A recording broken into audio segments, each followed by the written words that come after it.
Before we get into this week's episode, Blue Cabin Publishing have asked me to talk to you about my new book, Find Your Freedom. It's time to write your own blueprint. Available to buy right now on Amazon in both paperback and ebook. This is a book for those feeling lost, stuck, disengaged, and diminished. It's for those who've reached a point in their life and are thinking there has to be more. There can be, and this book will offer you a perspective and toolkit to pursue it. So if you are living a miserably successful life or feel root bound, that sense that the life you have is constricting you and giving you no further space to grow, then get your copy of Find Your Freedom today. It might just be the catalyst you need. Right. Back to me and my fantastic guest on this week's episode of the Hands Up If You're Human podcast. Hello and welcome to the Hands Up If You're Human podcast, an ongoing series of conversations dedicated to exploring the messy reality of being human. The truth is, there is nothing we can think, say, do, feel, or experience that isn't 100% human. So it's time to drop the guilt and the shame, accept everything that we are, and start to create a life we really want to live. My name is Wyndham. I am the Blueprint Coach, and this episode, I am joined by a special guest. My guest today spent 7 years working for Trading Standards before moving into HR, where she performed over a 10-year career, practically any and every role you can think of within an HR department, from HR specialist to HR business partner, eventually performing the role of head of HR and culture before taking the step to move out of in-house, start her own company as Clear Future Coaching in HR. She now holds a diploma in integrative, difficult word, integrative coaching, certification in stress and wellbeing coaching, leadership and performance coaching, career coaching, and is the co-founder of the Coaching Exchange. It is my great pleasure to welcome to the show, Vicky Widlake. Hello, Vicky. How are you? I'm very well, thanks, James. Wyndham, how are you doing? I'm very well, good? Thank you. Yeah, cool. Very well. Thank you very much for sparing the time to chat today. It's really good to see you. Yeah, you too. My first question is, what is missing from that list? Okay, what is missing from that list? So everything else that I am outside work. Yeah, okay. So wife, mum, friend, daughter, all of those things that kind of go hand in hand with everything else we fit into our lives. And emerging horticulturalist. Yes. Emerging horticulturalist. Is that on your business card? I did set up my website the weekend, so we are getting there. Yeah. What's the website called? We'll cover links at the end, but just while we're talking about it, what's the website called? It's called Heart Gardens. So Heart Garden, H-A-R-T, Heart Gardens. Brilliant. And it's interesting because it was when we were talking about that it was suddenly like this big light bulb for me, because I love the kind of traditional business stuff, which that intro, essentially I've looked on your LinkedIn page and gone, okay, these are the titles and roles that we would project out from a professional space. When we were talking and you told me about this horticulturalist and all this kind of stuff, it was like, oh yes, I love that. These kind of different approaches to life outside of the kind of traditional corporate. Which leads me to my kind of first proper question, which is, what does, as you know, this season is about finding your freedom and looking to chat to people about what that means to them, because it is entirely unique to everybody. So what does finding your freedom mean to you? Yeah, that's a really good question. And I think that goes back to actually, what does freedom mean to me? So freedom has always been one of my values, and it was something that came up, and I would talk to people about, freedom being one of my values, going right to the core of who I am. And it really became clear quite quickly that what I meant by freedom wasn't what other people meant by the word freedom. So people would say about, this is, so you mean autonomy, you mean the ability to kind of pick and choose what you do. And there is an element of that, but you can be autonomous and still be in a situation that quite frankly, I've had jobs where I've been really autonomous in what I do, and it's been miserable. Right. So that is not freedom for me, whereas for other people, that's their interpretation of the word freedom. Mm. So for me, I've been thinking, I had thought about this, and I've thought about it a lot and quite deeply. And for me, it goes to very sort of essence around sort of peace and harmony. Interesting. And so that kind of, and then it gets really complicated because to have peace and harmony, you have to have so many other things that slot into that. So you have to have the kind of the financial stability and the freedom to choose, which is really, really important to me. And you have to have kind of the good, solid, sound relationships in your life that grant you that kind of peace and harmony. And all of that in balance and play, which is difficult, it doesn't happen all the time. But for me, that's freedom. That's when I'm free to kind of just be at peace and be Wow. in harmony. Yeah, that is a brilliant, brilliant answer because it talks to something that I speak about a lot, that is kind of mechanism and meaning, and that mechanism, everything we do is in service to a deeper meaning. Mm, And I know for a fact for myself, I spent a lot of time not connected to the deeper meaning my professional activity was in service to, and I was miserable as a result. But what I love about this is that the value is freedom, but that there's this deep understanding that actually what freedom really gives you is peace and harmony. yeah, And then the moving parts, that it's not just I'll do freedom, that will give me peace and harmony. It's like, yeah, no, this is the aim, this is the ambition, peace and harmony. Now, I need to get my financial house in order, I need to get yeah, my choices aligned, I need to be deliberate and conscious in how I make a decision, I need to have a support network around me that feels solid and supportive so that I can then move into this peace and harmony. yeah. It is. It's all of those things. My my late father-in-law, always had a quote or a saying that made me smile every time. It still does. He said, there are two magic ingredients in life. That's time and money. And generally, where you've got time, you haven't got money. When you've got money, you haven't got time. So the magic ingredient is to get those both in kind of, harmony with each other. And then, Yeah. you can start working on the other things. So, how true that is, I'm sure there's, much more, to life than just time and money, but it always makes me smile. Yeah. And you said that freedom has always been one of your values. Hmm.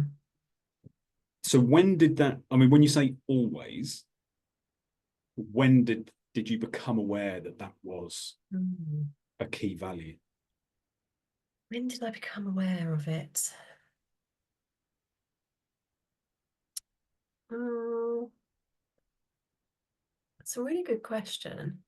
I think I've always been, right from being a teenager, I've always had that kind of awareness that it's something that's important to me, but hadn't, spent any time thinking about what that actually means. And when I think back to times when I felt really, really free, I can remember specific times where I've been, I don't know, driving down a road with nothing else on my mind other than just the beautiful horizon and the day that I've got planned ahead and kind of, just that kind of perfect inner peace and harmony. And, that to me is something that I remember and it feels really important to me. So that must have been, well, that was driving towards the Kalahari Desert in Botswana. Wow. So that must have been, gosh, 20 odd years ago. And that, that's something that I still remember. Before that, I still remember, kind of having days where actually, working when I was working at Trading Standards and having complete kind of freedom to do what I wanted to do on a day. And that, to me felt like a really important thing in my life at that point in time. So yeah, it's something that's emerged over time, and only I think really since I've done coach training a few years ago, where I've really sort of dived deep into what does that mean for me. but something that I've been aware of and know when it's not right. Yeah. Mm. Interesting. When you were saying that the a vivid memory is driving towards the Kalahari in this sense of peace and harmony, what I'm really interested for people listening is this idea of the outcomes we create are always as a result of the inputs we make. Mm. So how much, so you were saying just before we started recording that you and your husband lived in Botswana for three or 4 years. Yeah. How much of that decision to go there was based on these kind of picturesque moments? And how much of it was based on, you mentioned about financial stability and relationship stability and choice? That's not a very Yeah. clear question, but do you see what I'm... Yeah, no, I do see what you're saying. If I think back to that decision to move there, it I mean we had a 6-month-old baby, so it was a Oh, big right. decision. Yeah. Well, I say a big decision. It was and it wasn't. There was a sense of adventure there, a sense of let's, just go and see what this new place is like. And, it can't be that bad because other people live there, right? So, so, and, people used to talk to me about, well, where are you actually going to get your shopping? Well, supermarkets, presumably, Shop, probably, yeah. yeah. Um, um, so there was that sense of adventure there. How much of it was about peace and freedom? Yeah, there was that because the day that we flew out to Botswana was the day that was due to go back to work from maternity leave. Right. Because then at that time you got 6 months maternity leave. So the day we flew out was the day that was due to go back to work, and I remember feeling an enormous sense of relief that I was not going back to work. Yeah. I was going to somewhere new where I could just concentrate on being a mum to a 6-month-old baby. And where we could have a new adventure, I suppose. Mm. It's fascinating, isn't it? Because again, that's, as you said, I love the almost the, is it, no, the pyramid, yeah, but starting at the top rather than the bottom, the value is freedom. That means peace and harmony. And in order to do that, it requires financial stability, genuine choice, Yeah, and support. yeah, And that is yeah, a clear example of, well, your choices were, I imagine, not go back to work, full yeah, stop, yeah. to go back to work, Mm, to go to a different job, or embrace this adventure that would yeah, be life-changing, I assume. yeah. And when you say around that, the financial stability was there because I knew that I wasn't going to be able to work because of visas. In fact, I did get around that, but work because of visas at that time. And that's another story. And so my husband's work was going to be supportive in that way financially. We had kind of the home environment sorted out because our home was being rented out to some lovely people, and we knew that that was going to be okay. And it was the support network that was the biggest, I suppose, question mark over that period of time. Mm. How did It, you address that then? Because with a 6-month old, yeah, proximity to family, typically, I don't have kids, so I don't know how that works, but in my head, that seems to be like what people do. That you lean on your family and close friends. yeah, yeah. No, it's a big thing. Um, so there was a thing called the Botswana Advertiser that got pushed through the post box every week. So Fine. I looked in there straight away, and I think actually having a 6-month-old really helped with that social network because you had a ready-made kind of network of kind of baby groups and clubs and things like that. And so I picked up the advertiser, found a little advert, little square kind of inch by inch and a half thing saying come to a baby group. And it's tomorrow afternoon. It was the next day, and it was at a lady's house in Extension something or other. I hadn't got a clue where that was. Name was Herma. Go along and see what's there. So I did. I took my son along, went to this baby club, and I met people there on that day that I'm still friends with now. So yeah, so that's how I did that. just kind of getting involved with all of the different groups and the networks that were available. And at the same time, I had a group of ladies who were expats from my husband's work or linked to my husband's work. And I invited them round for tea one afternoon. And one of the ladies there said, "Can you bake?" I said, "Well, I've baked a few cakes before. Would you like to learn cake decorating?" Well, I Wow. wouldn't really class myself as creative or artistic, but all right, then let's give it a go. So she said, "Well, it's this afternoon, so can you bake a cake quickly and bring it round this afternoon?" So I did that and then went on to, and again, I'm still friends now with that lady.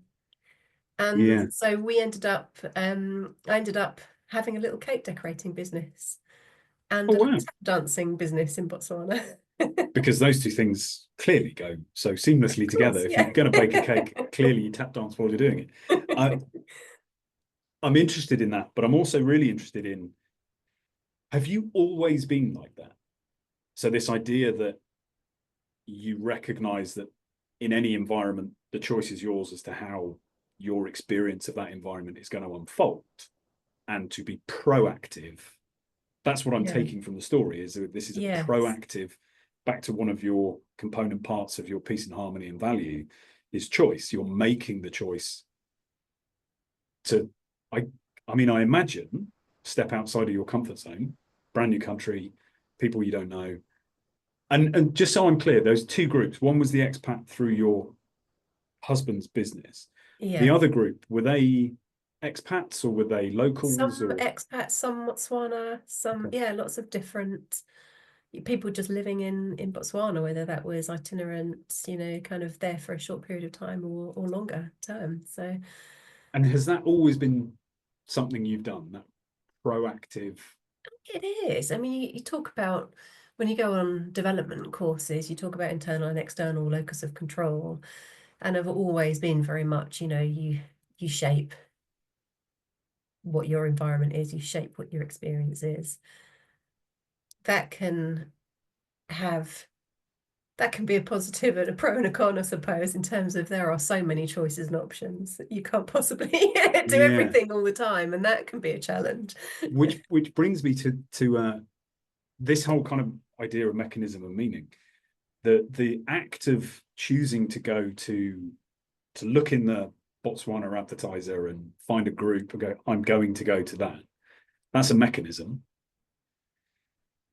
When you have been in this proactive decision making, choice making kind of mindset throughout your life, have you connected to the deeper meaning, or are you well, I'm going to do the thing and see how it goes, and then go from there? Um, I think there's an element of both. There's an element of I know why I'm doing it. So the aim is to, taking that particular thing as an example. So the aim was to build a network of support, contacts, friends around me, for me and for my son, who, for that very sort of baby development, that very young development. But there's also a kind of a detachment in terms of, well, I'll give it a go, and if it doesn't matter, or if it doesn't work out, I'll try something else. Doesn't really matter. And has that been something that's consistent throughout your life, this idea that you can't guarantee the outcome, but you can understand your intention going into it, and if it doesn't work out, there's, because it sounds like you're saying there's no self-judgment if it doesn't work out. Um, I think it's a lot more complex than that, because when you take into consideration, and we are all human, like you said, and this is what it's all about, your podcast, and you can't help but take in the reflections, expectations, judgments of other people. That's a really difficult thing to deflect all the time, and Mm. certainly I'm not immune to that. There's certainly times, or many times, where people have kind of said, "Well, why are you doing that?" And actually, funny enough, I quite often do things because I think people go, "Well, why are you doing that?" Right. like learning Swedish and stuff like that. But you know, people do set their expectations on you, and that is something that's quite difficult. And when you've tried something and you think it's going to work out and then it doesn't, of course there's an element of, well, kind of what happened there? What Yeah. a bit of self-judgment or but then I think there's ultimately there's so many different choices that we have in life that if you reflect on what's not gone right and why that might be, actually it's the right thing generally, that there's a reason why it's not happened. Yeah. And you can make a choice to do something different. Yeah. I love that. I think there's quite often I was intentionally oversimplifying that to be, oh, no self-judgment. You're 100% right. I think that very often we can engage with people and almost the story they're projecting is one of imperviousness and I know I've done all the work I needed to do to free myself of the burden of other people's expectations and all that kind of stuff. And I genuinely think it's a nonsense. Yeah. Because exactly what you've said, we've been brought up in this environment where we're constantly have those things exerted on us. But actually, what I've heard you say is you deal with that, you sit there and you reflect on it, and you go back. Again, I'm paraphrasing, I'm filling this in a little bit, but you go back to what was the intention, what didn't work, why didn't it work? And actually, what you've described is this idea that what's for you won't pass you by. So if it does pass you by and it doesn't work, then it wasn't for you in that form. Yeah. At that time. Yeah. Yeah. Interesting. So with you had your career in trading standards, moved into HR, and then you made a decision to leave in-house and set up your own business. What was the motivation or the thinking or the pressures? And I don't mean those in a negative way. They could be negative, maybe positive, but what was driving that decision? Yeah. So the drive behind that decision was I really wanted to create the space for more coaching. And I kind of had it in the back of my mind that I wanted to do less HR and more something else. And what that something else was, there were lots of different, lots of choices, as always. Yeah. And one of them was the horticulture piece around other things, you know, amongst other things. So yeah, I decided I had so the people the organization that I was working for at the time, I still work really, really close with, and they're an amazing organization. And the conversation that I had with them was around how can I create that space. So rather than be employed by them, they took me on as an associate Okay. on a self-employed basis, so that I had the space outside of that to create that coaching space and to explore other things. That it was scary at that point. It really was scary. I remember having a lot of kind of anxiety around if we're talking about that triangle thing again, it was the financial aspect of that. And also it was the support network side of that, because I wasn't sure whether, you know, how to what extent could I rely on my now ex-employer to provide the work that they said was available. It's 2 years down the line and I'm still working a lot for them and they're brilliant. So I, you know, but at that point, that was a real genuine concern. And the point around the finance was, you know, where's that going to come from? You know, like, and all this kind of imposter syndrome stuff comes up around, well, who's going to employ me anyway? You know, I what do don't I know know? I anything. know Oh, nothing.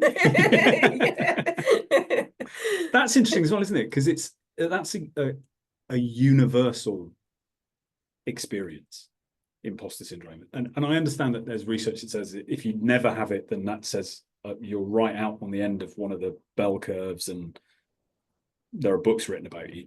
But it's a really interesting, again, a very human point that we all have that. And yet I look on your LinkedIn profile and go, what, 10 years, look at all these roles, lots of skills, lots of experience, lots of capability. I look at your coaching accreditations and trainings, you're going, well, clearly super qualified. But the voice inside our heads kind of goes, nobody's going to trust me. Nobody's going to give me an opportunity. Who's pay me? Yeah. Yeah. Yeah. So, It's a real thing. yeah. So how that idea of building, creating more time for other things. How long had you been with your employer? Because I'm very much, my approach to life tends to be, or historically has been, I'm really not enjoying this. I don't know how to get out of it, so I'm going to burn it down. And then I have to get out of it, and then something else will happen. Yeah. But you took a collaborative approach, which Yeah. seems like such an obvious thing to do, but for me is a very recent thing. Yeah. What was that process for you? So I hadn't been employed there for very long, only for a few months. And it was it is a great company. It's a really supportive, collaborative. It's a really mature company. It's a company that kind of where people support each other. I've not felt judged at all within that business, only supported. So it was it was a difficult decision to make to move on because I hadn't really felt that in employment for a long, long time. And but there was this thing around, the coaching meant a lot to me. And I wanted to be able to do that. And I wasn't going to be able to do that within the role that I had. So that conversation had to take place because I wasn't prepared to let go the coaching. Okay, interesting. And Because that, sorry, go on. and that was just at the point where I was starting to set up the coaching exchange with Gary. Yeah. And, so I needed the freedom to be able to do that. And in employment, I couldn't do that. So what was it about your experience with coaching that made it a non-negotiable? It, that's a good question. It was the sense of fulfillment that coaching gives me. Nothing's ever selfless, is it? No, I completely agree. Yeah. So, as a coach, I get a lot of enjoyment, satisfaction from having that conversation with somebody and, seeing that progress that somebody's making and just that connection with people. And also, I think coming from an HR background where you're constantly firefighting and every meeting you come out of, you come out with a to-do list that's longer than your arm Yeah. and a load of problems to solve. Whereas with coaching, it's not your problem. Yeah. It's definitely one of those things. I don't say you shut the door on your clients when they walk out, No. but it is like, this is now your work to do. Yeah. Come back in a week and we'll have another chat. Yeah. But you do the work. Yeah. I remember in my career, I worked in sales, and we were an outsourcing business. So we would 2P people in from the companies we took over function from, talent acquisition function. And I was always very lucky. I worked with some brilliant HR business partners, specialists, directors. But my God, they were frazzled almost all of the time. Yeah. Because It's tough. it was a real kind of moment for me when I was working for one business when I realized actually this function typically attracts people who care about people. And then depending on the business says, but your priority is the business, not the people. And this can manifest in some very frazzled ways. Yeah, it's a really tough gig. There's a lot coming out in kind of the press and the news about, there was a couple of recent surveys, and both of them came out with similar stats that around 98% of HR professionals, HR managers are feeling burnout. Yeah. It's a really pressured job because you've got that real pull between wanting to kind of make sure you're doing the best by people, but also having the pressure of the business need. But it's not just about policies, processes anymore. It's about people's well-being, what's going on in people's whole lives, not just their work lives. How does that all interlink? And it's a huge, there's more and more being sort of heaped on to HR Mm. with the expectation that you just get on with it and do it and know what to do about it Mm. without having that support training. If you were in, I don't know, if you were a counselor, or if you were in, I don't know, kind of a care setting, something like that, you, generally speaking, in those professional settings in that way, you'd have some sort of support and supervision. And in Yeah. HR, you don't, you just take it all on, and you don't get to kind of offload it or show any emotion or Yeah. get the time to deal with it because you get such a heavy workload as well. Yeah. Wow. What's your take on this expansion of the support a business, and therefore within that business the HR function is having to provide to its employees? Because this, I've always very strongly resisted the idea that your employer is your family.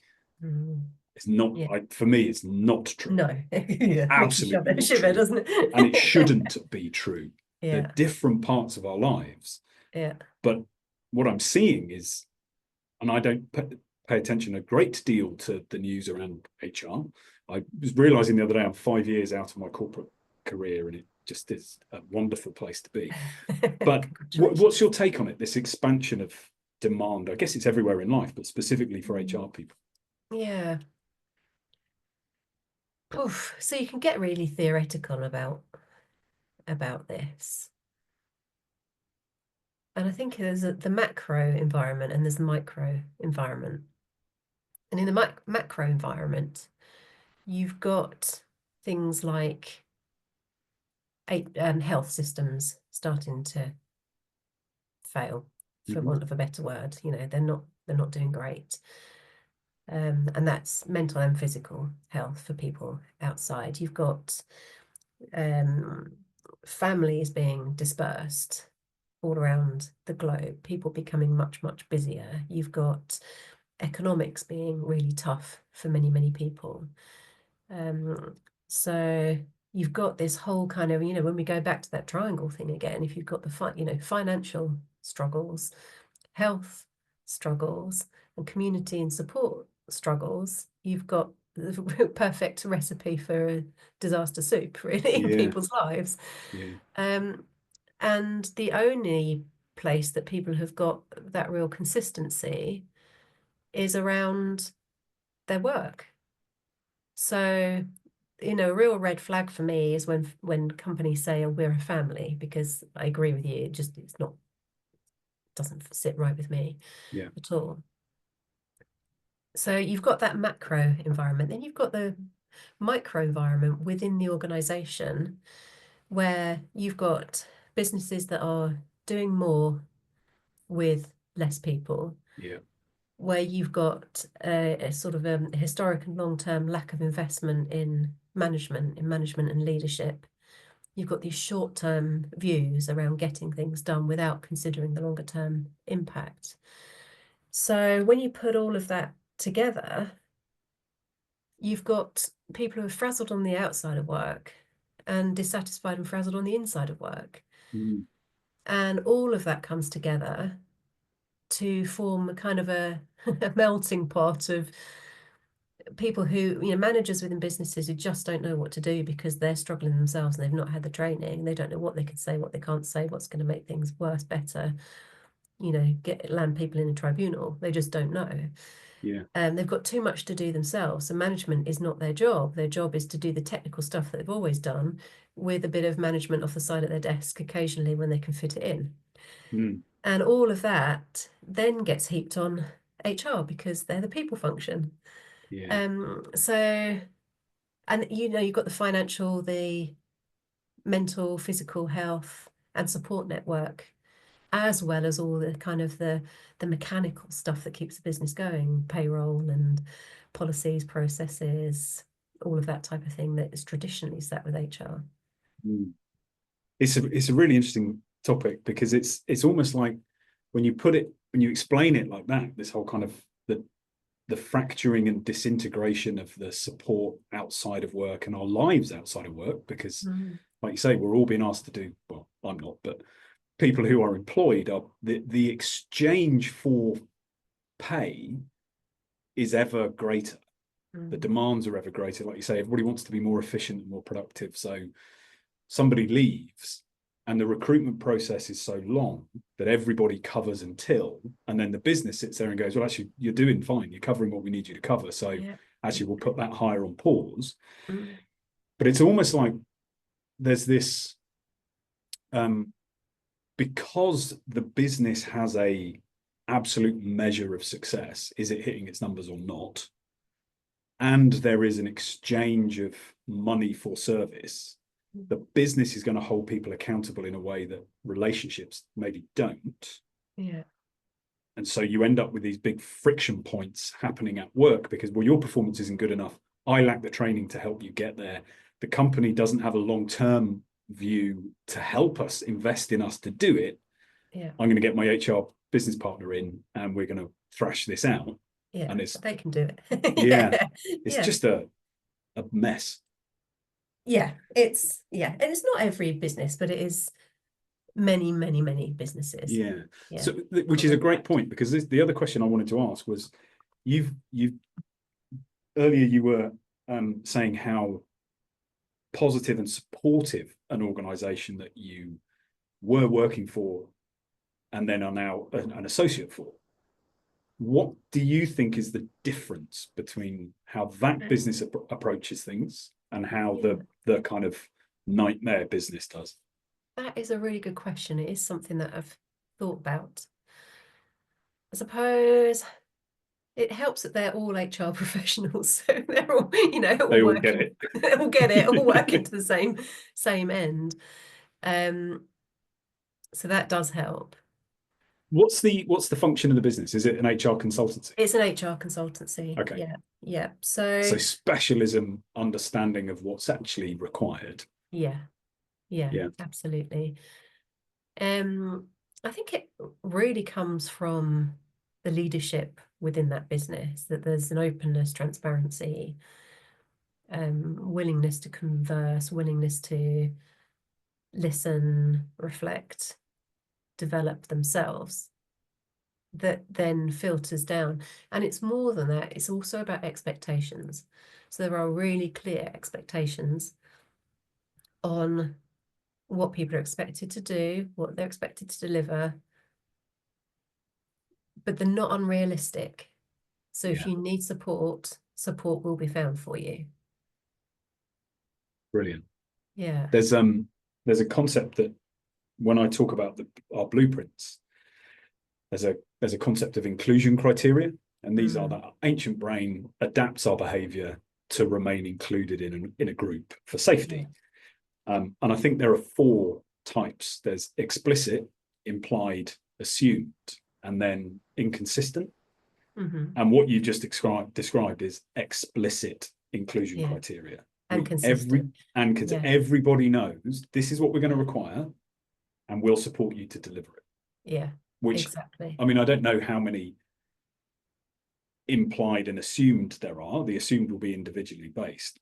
But to have those 2, explicit and consistent, potentially, well, not potentially, it sounds like an absolute game changer. I've never worked in an organisation that had that. Yeah. Some of them were explicit, but by no means all. No.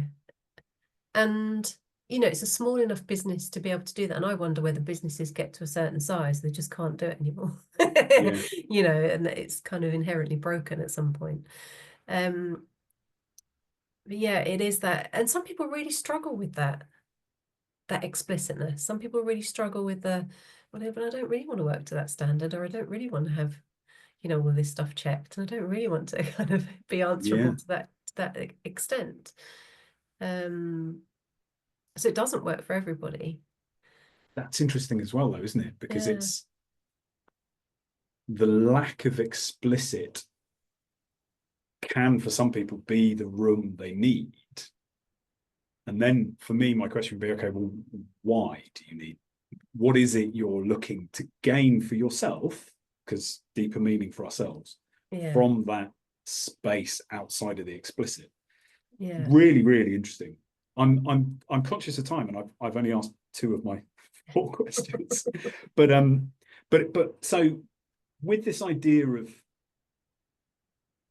you being freedom, value, peace and harmony, that kind of triangle, and you touched on health as well, so I guess a square, but those 3 came first and foremost. What is something you find yourself consistently having to create freedom from?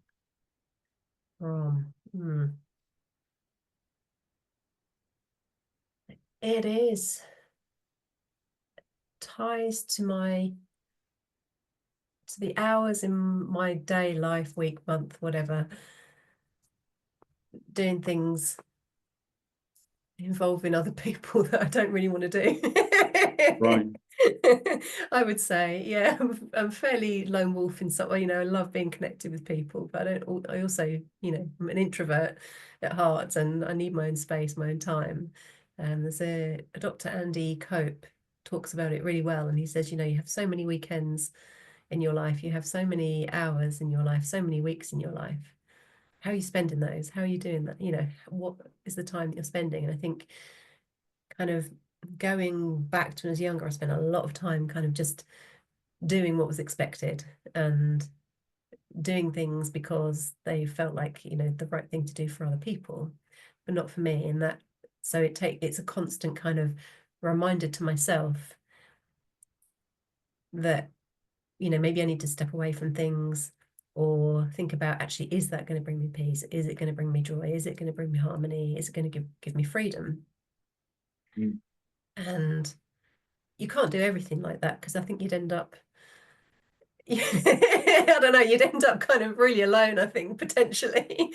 So, there does have to be some compromise in life, but that's something that I'm constantly aware of. Where's that balance of And how do you do that when that kind of old blueprint snaps back and kind of goes, oh God, somebody's asked me to do so, oh, I have to do it. Yeah. And at what point does the deeper meaning of freedom, peace, harmony, joy, gratitude, whatever it might be, bubble up and go, we're in conflict now? Yeah. What do we do? How do you approach that? How do I think quite often it's when it's tipped over the wrong way. And I've got, like we said, like I said before, there's so many choices, and I love to do so many different things. Quite often I'll end up biting off way more than I can chew. Yeah.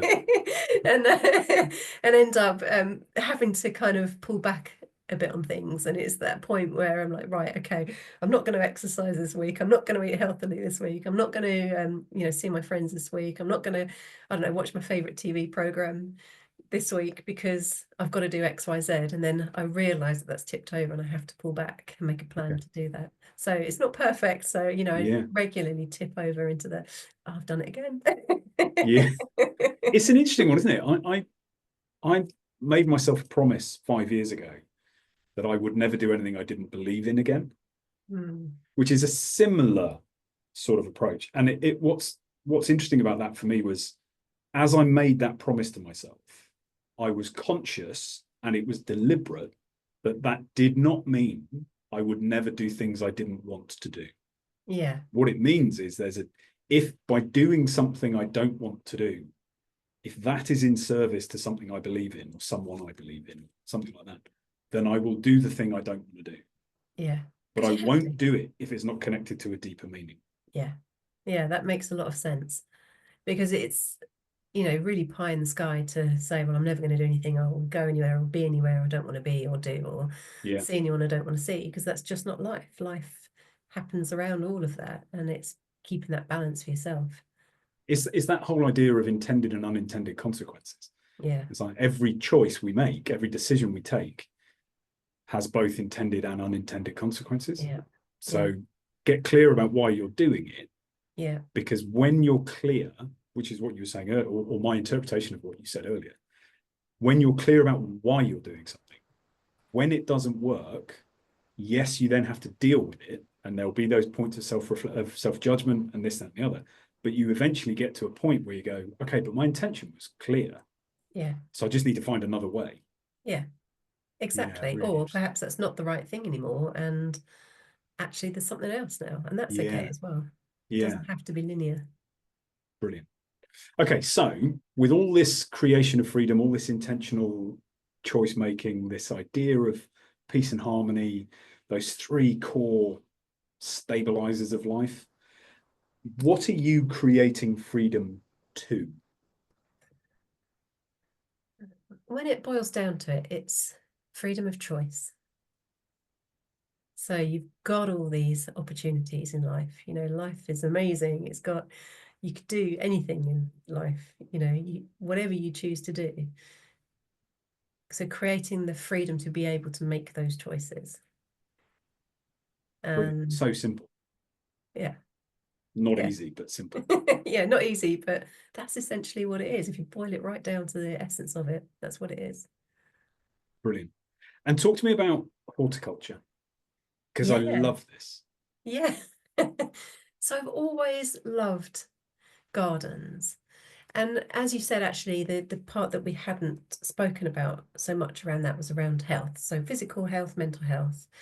Um, and I've always loved gardens. And some of my earliest memories are of being in the garden with my grandparents, with my parents, kind of learning. And I was always keen about.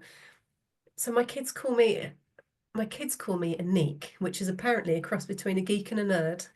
And they and they can't understand why I take that as such a compliment. but, but I was always keen on learning the botanical names for plants, even as a child. Like, what's Yeah, the Latin for that? And learning about it. And then life kind of takes you in different. We make different choices, and life takes you in different paths. And um, I hadn't lost the kind of love and interest for it. And I got to a stage in life where actually the kids were grown up and they'd moved out, and I had some time and I had space to think a little bit more. And I wanted to be moving more. I found that as the kids grew up, I wasn't doing the school run anymore, and I wasn't kind of chasing around picking up plastic Fisher Price toys off the floor 24 hours a day anymore. So I was just much more sort of sedentary. Um, and I decided that actually I've got the space and the time now, and kind of a real sort of blossoming, for want of a better word, interest in flowers and horticulture. So how do I do that? Where do I take it? I didn't know where I wanted to take it. So I started volunteering at a National Trust type property, big garden near me, and I deliberately started intentionally in January, because I thought if I like it in January and February, the chances are I'm going to like it throughout the whole year. yeah. When So it's I started. freezing cold and everything is Yeah, bare. exactly. Yeah, Yeah, raining, freezing cold, dark. yeah. So, and I loved it. So throughout that year, between kind of the January and the August, I was thinking, well, do I invest more, learn more? And signed up to local college to do horticulture Hmm. qualification. I thought, well, we'll just learn, see if it's interesting, because even for my own garden, it'd be nice to know that I know what I'm doing and I'm doing things properly, not just kind of a hit and hope approach. Yeah. Um, so yeah, I did that, and then through the college, I got chatting to a guy from Age UK, and they offer outsourced gardening services in the same way that they might offer companionship or shopping, or I don't know, some sort of basic home help services for older people in the community. And we were talking, and he said, well, look, you know, I've got loads of older people in your area, clients in your area that need help, and we just don't have decent gardeners that we can trust, you know, who are reliable and know what they're doing within your local area. So why not sign up with us? You know, you're self-employed, you can set your own rates, you can set your own times. So I did. And so now I've got maybe 6 garden clients through Age UK. And I go there to their gardens every week, and I've done, you know, big sort of transformation things. But then that has even spread out further to people, those people recommending me on social media or through their friends. And now I've you know, just taken on some quite big projects that I'm busy thinking, how am I going to do that? Brilliant. So yeah, it seems that that's a new path that's emerging. It's not, yeah, it's semi-deliberate, but with an intentionally going into it thinking, let's just see what happens here. I love it so much for so many reasons. Like from a personal development, personal growth, if we want to improve ourselves, this idea of take a step, make the choice, understand why you're doing it, make the choice, let the outcomes take care of themselves, do something that the process has value to you, so learning, and then be open to where it goes, I think is amazing. This idea you said earlier about leaving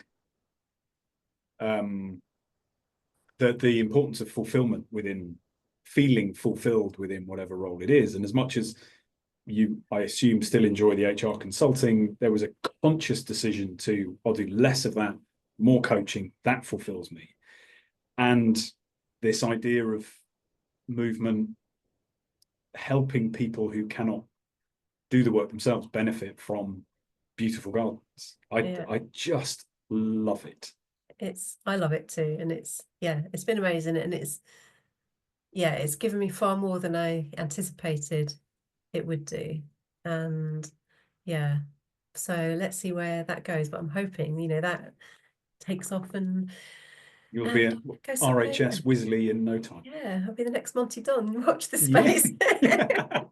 So I was chatting I went up with some friends from university. So these are guys I've known for 30 years. And so when we got to know each other, Friday night was a tear up in a not a tear up, but a long number of hours in a pub or a club.